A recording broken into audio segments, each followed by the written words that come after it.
Since Prime Minister Tony Abbott declared the federal government can't endlessly subsidise the lifestyle choice of indigenous people living in remote areas, communities are concerned it may lead to even less money for remote housing. It's particularly difficult for towns like Elliott, which have missed out on new housing altogether.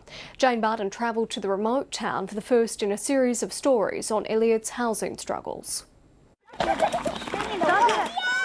Elliott's rich environment and generations of family and culture tie its indigenous clans here. This is what a dangala look like. On the Stuart Highway, 700 kilometres from both Darwin and Alice Springs, Elliott has the same services as any country town.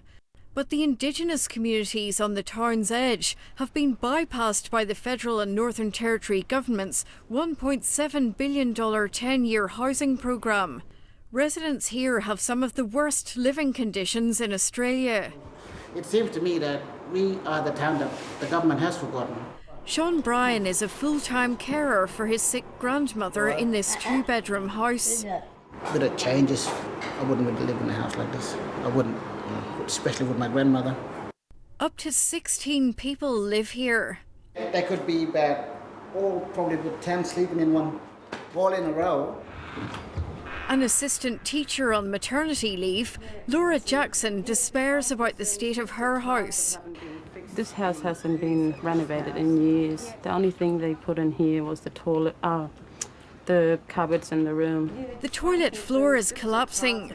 Her disabled stepfather, Jeffrey Taylor, can't get into the shower bath. Like most of Elliott's Indigenous residents, she's paying a small amount of rent to the local Barkly Regional Council. We need the government to help us out with our renovations and that. We don't want to keep living in houses like this. It's not livable, it's not healthy for our kids.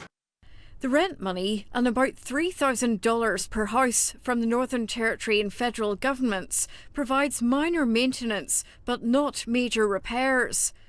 Residents are worried that the Prime Minister is warning the federal government can't endlessly fund remote lifestyle choices could indicate they might never get substantial assistance. Sad, really, because, we need government to help us. But, they're pushing Aboriginal people aside.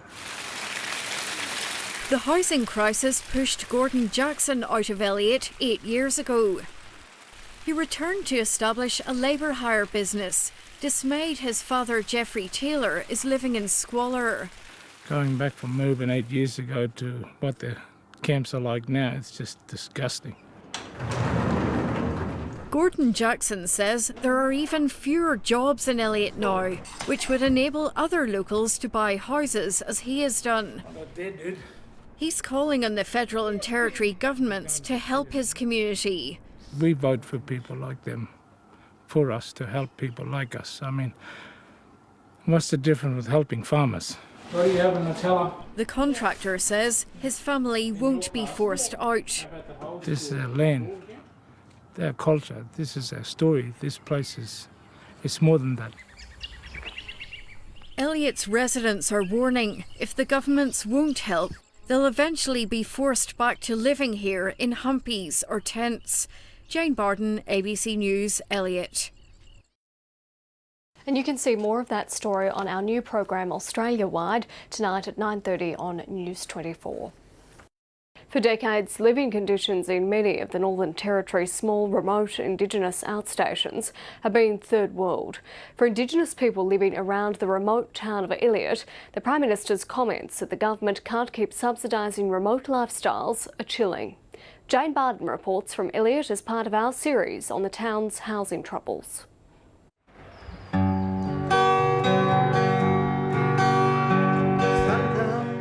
Raymond and Eleanor Dixon's music celebrates their Moodborough and Jingaloo clan ties to the remote community Mallinja.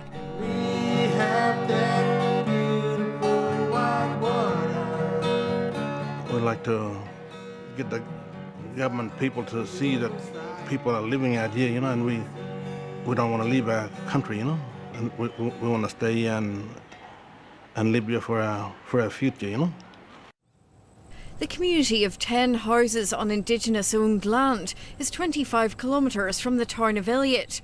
Even though Elliott is itself remote, 700 kilometres from both Darwin and Alice Springs, Mallinga residents enjoy a quieter life away from its problems. The issue with drug and alcohol and domestic violence. So I'd rather grow my children up in a safer environment. The federal government's 2007 intervention banned alcohol in Elliott's Indigenous communities, so community residents can only legally drink in the town's pub or a designated fenced paddock. Crowds of people watched over by the community's night patrol gather here on their payday from jobs or welfare. And we don't agree on having drug and alcohol come into our community. We'd like to keep it dry.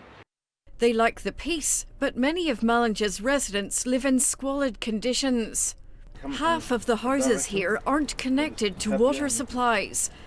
Residents are having to use garden hose connections to other houses. That hose we hooked up, and that's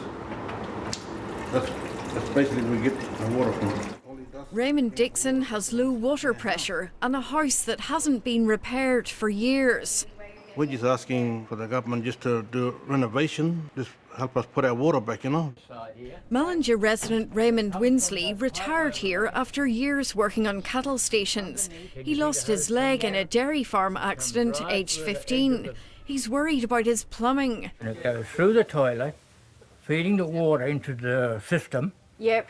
And back around the same pipe, back around and goes into my kitchen. Right. Now, is that hygiene? Raymond Winsley says some time ago a territory government representative offered him new door handles and lights, but not the major repairs his house needs. I don't know when the government's been here last, so...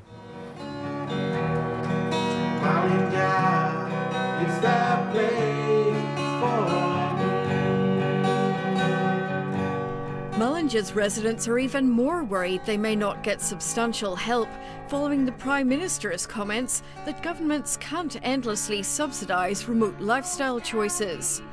They say closing the gap means by providing a better future for our children, by introducing new programs and stuff would help, and they should look at it really clear. They should come out and see what our problem is, how we're living. The residents are determined not to be forced out by decrepit housing and infrastructure. Jane Barden, ABC News, Mallinga.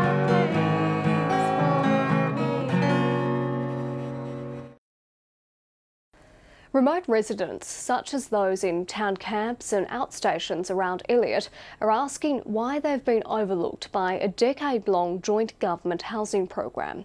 The Northern Territory government admits the town has been forgotten, but won't say when it will remedy the situation. Jane Barden reports from Elliott in the last of our series on the town's housing struggles. Hello, good morning. Good morning. For Elliott local Chris Need, heading the Barkly Regional Council's housing maintenance team means working under constant stress. He continually has to explain to residents of the town's Indigenous communities there isn't enough money to replace or upgrade their decrepit, overcrowded houses. We've been told that there is no money for nothing. And how does that make you feel? Like lost, I suppose, left out, you know, like... you don't want to be in Elliott anymore, I suppose, a place where you sort of grew up, you know.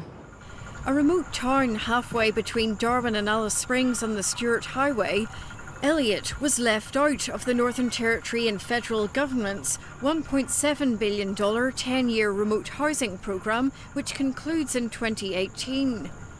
I think people forgot about Elliott once when the funding was rolled out.